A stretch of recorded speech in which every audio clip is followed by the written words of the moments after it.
Mas então, tipo, você fala que Jesus Cristo vai voltar, beleza. Uhum. Teve todo um raciocínio aqui de como Deus se introduziu na nossa história. sociedade, vamos dizer assim, de uma forma bacana, que nenhum Deus fez. Eu vejo como uma forma bem inteligente, porque se eu vejo Deus sem ser numa forma humana na minha frente, é capaz de eu morrer infartado. Com certeza. Eu acho que todo mundo assim, se eu não me engano, tipo, tem até filmes, Constantine. Sim, aquele do anjo lá. Isso, que se ouve a voz de Deus, a cabeça da pessoa explode. Por quê? Porque é algo inexplicável. É algo que realmente é poderoso. Mas, seguindo esse raciocínio, quando Jesus Cristo veio há mais de 2000 anos atrás, foi porque a gente realmente precisava Foi. de Jesus Cristo? Será que a gente estava chegando num momento onde ia dar merda e Deus chegou e falou, tenho que aparecer? E apareceu como Jesus Cristo. Você fala que Jesus Cristo vai retornar. Existe com certeza no Apocalipse ou No Evangelho lá que no falei. Evangelho quando isso vai datar. Mas será que é agora? Essa é a pergunta. Será que estamos chegando? Eu acredito que sim. E vou dizer mais. Eu acredito que sim nesse sentido. Quando eu dei aquele exemplo do Evangelho lá, que eu falei, guerra sempre teve, fome sempre teve, tem uma expressão que Jesus falou o seguinte, quando virem algumas coisas, serão como dores, como as dores, princípio das dores. A expressão no grego, princípio das dores, são dores de parto. Analogia que Paulo também vai fazer, dores de parto. Quando a mulher vai ganhar neném, ela primeiro começa a ter contração. Uhum. E o que acontece? Você que é pai, você acompanhou sua mulher, a contração ela vai cada vez diminuindo o intervalo e aumentando a intensidade.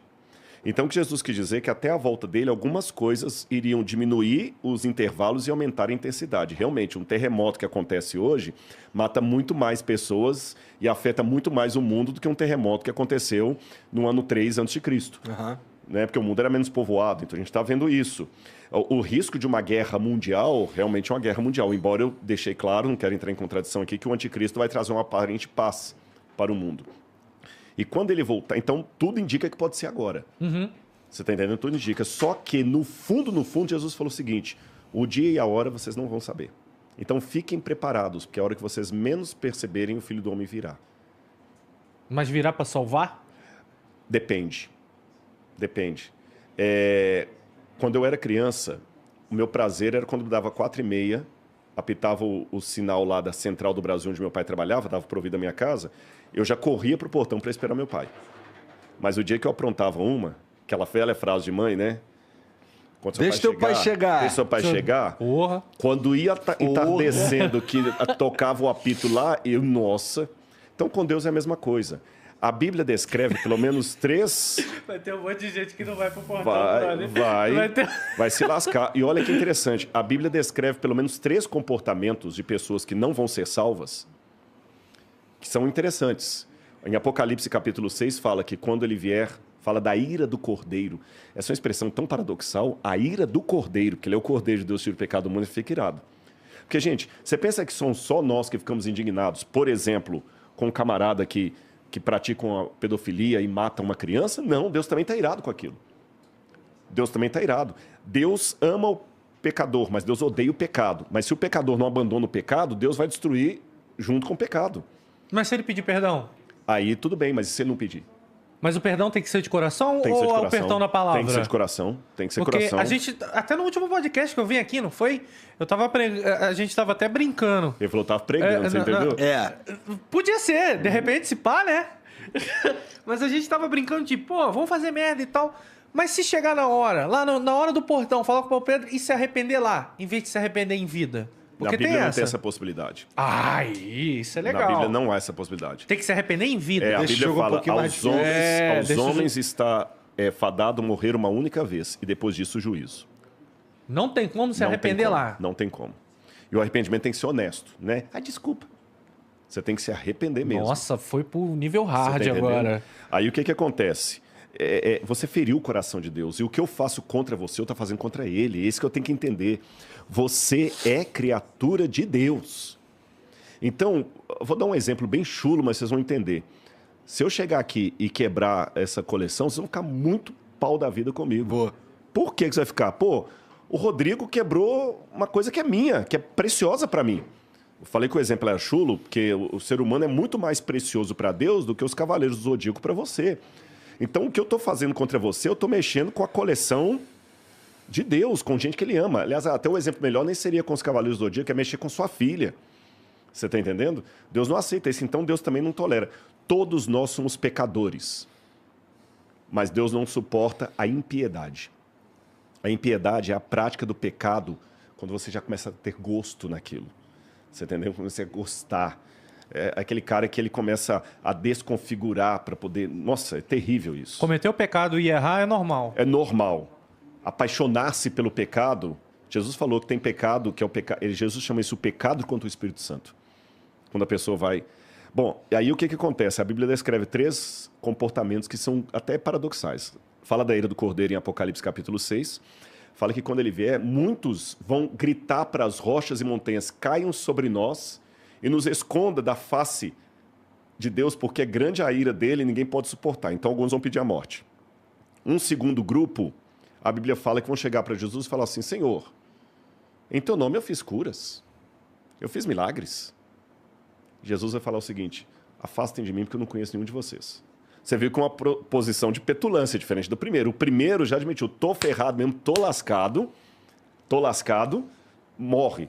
O outro não, é aquele falso religioso, mas peraí, senhor, não entendi, eu construí tantas igrejas, eu fiz milagres, eu não te conheço. E o terceiro grupo é aquele que Jesus vai falar o seguinte, saiam daqui porque eu tive fome e você não me deu de comer, Mateus capítulo 25, eu tive sede e você não me deu de beber, eu tive preso, você não foi me visitar. Ele falou, mas quando é que eu deixei de fazer isso? Toda vez que você negou isso para um dos meus pequeninos, você negou a mim. É um terceiro grupo. Então você tem o grupo daqueles que já admitem que estão ferrados mesmo, o grupo daqueles hipócritas que ainda são petulantes, falam, peraí, mas eu fui religioso, e o grupo daquele que é o anestesiado. Você entendeu? O anestesiado. Pô, mas aí você condenou todo mundo aqui agora, não. praticamente. Aí que... Não, pô, porque com certeza eu já neguei uma esmolinha. Não, mas aí que tá a questão, não é eu neguei uma esmolinha, porque se fosse o lance de você comprar o céu pelas esmolas que você deu, aí você tá lascado. Isso aí eu fico... Aí você tá lascado, mas não é isso, você tá entendendo?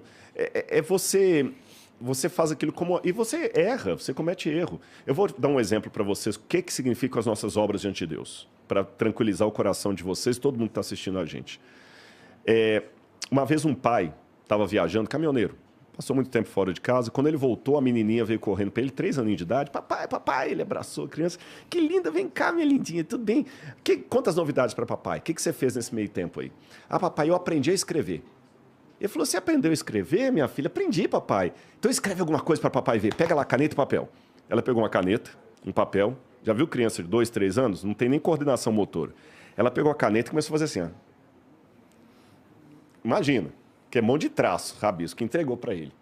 Aí ele pegou e, como todo pai que quer incentivar o filho, ele falou assim, mas que letra bonita que a minha menina tem, olha a carta que ela escreveu para mim, papai está muito feliz.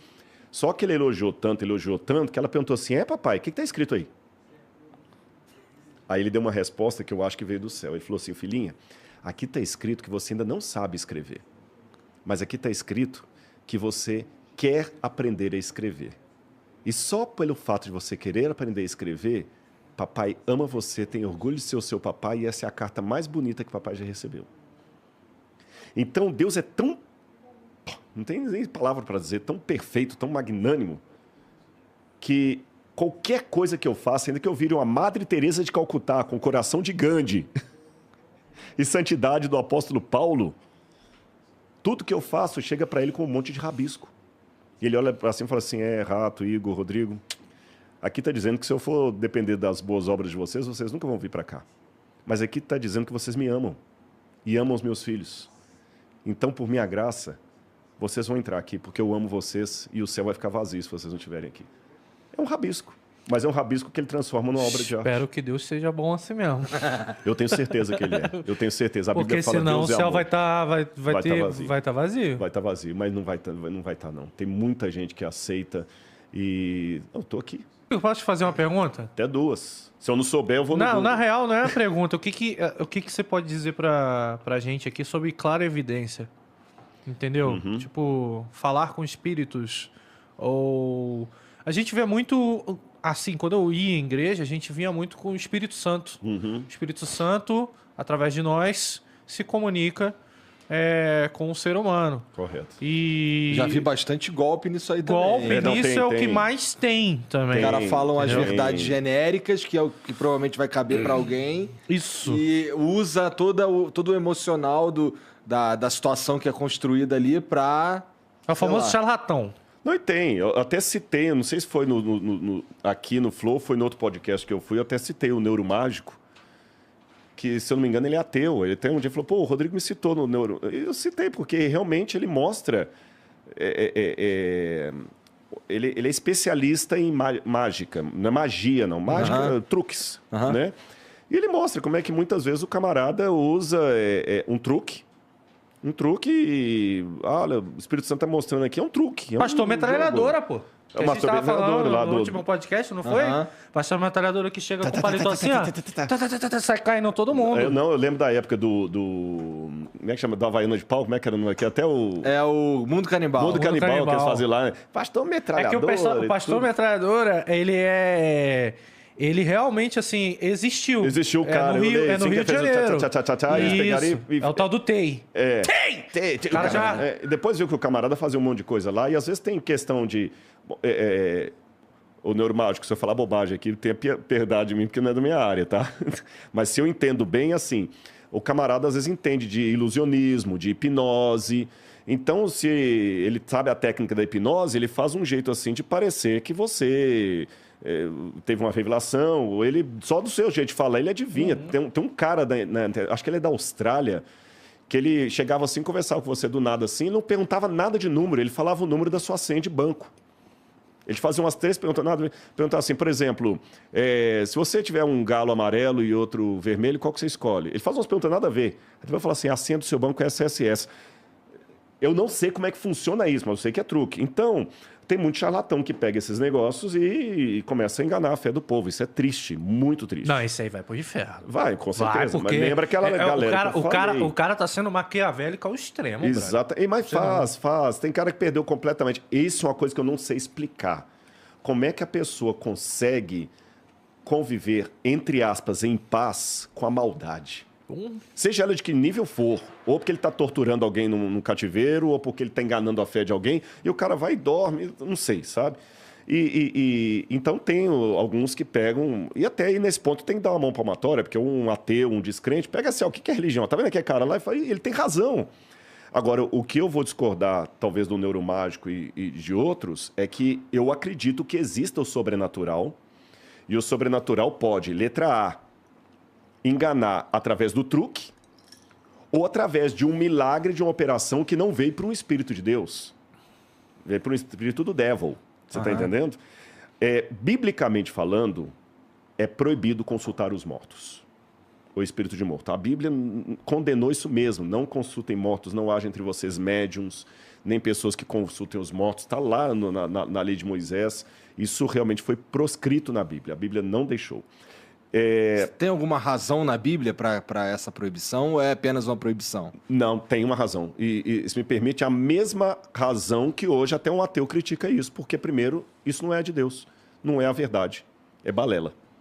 É truque, é ilusionismo. Você está entendendo? Mas se ele não acredita em Deus, como é que ele vai criticar Deus? Oi? O ateu. Tem hora que, né? Ah, entendi. Agora eu entendi. Entendi. Então, na Bíblia, a razão para não consultar os mortos é uma simplificação de isso não existe. Isso não existe. Não existe. Né? Então, quer dizer, não perde tempo com isso. A Bíblia, longe de ser um livro obscuro, ela quer tirar do obscurantismo. É que às vezes as pessoas não entendem dentro do contexto. Vou dar um exemplo rápido.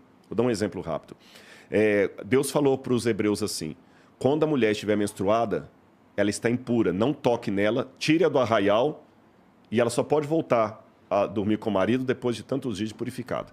Olhando hoje com um erro de anacronismo, eu falo assim, tá vendo? Ela olha, pejorando a mulher. Não, gente, lembra que eu falei do lance do banho? Aquele povo que saiu do Egito era um povo todo escravo, bronco. Deus tinha que dar uma lei de acordo com o modo como o bronco pudesse entender. Não é o cara erudito. O judeu que saiu do Egito não é o judeu que entrou em Auschwitz. Porque quando, na Segunda Guerra Mundial, os judeus foram mortos, ali você tinha empresários, filósofos, músicos, cientistas. Por pouco, o mundo ia perder Einstein e Freud. Por pouco. E outros, fora os grandes gênios judeus que devem ter morrido lá na câmara de gás. Sim. Mas não compare o judeu de Hitler com o judeu de Faraó. Que era escravo no Egito. Que era escravo no Egito. E eu tenho uma amiga, por exemplo, que ela trabalhava com medicina do lar. Ela falava que muitas vezes ela chegava na casa, o problema da casa era higiene.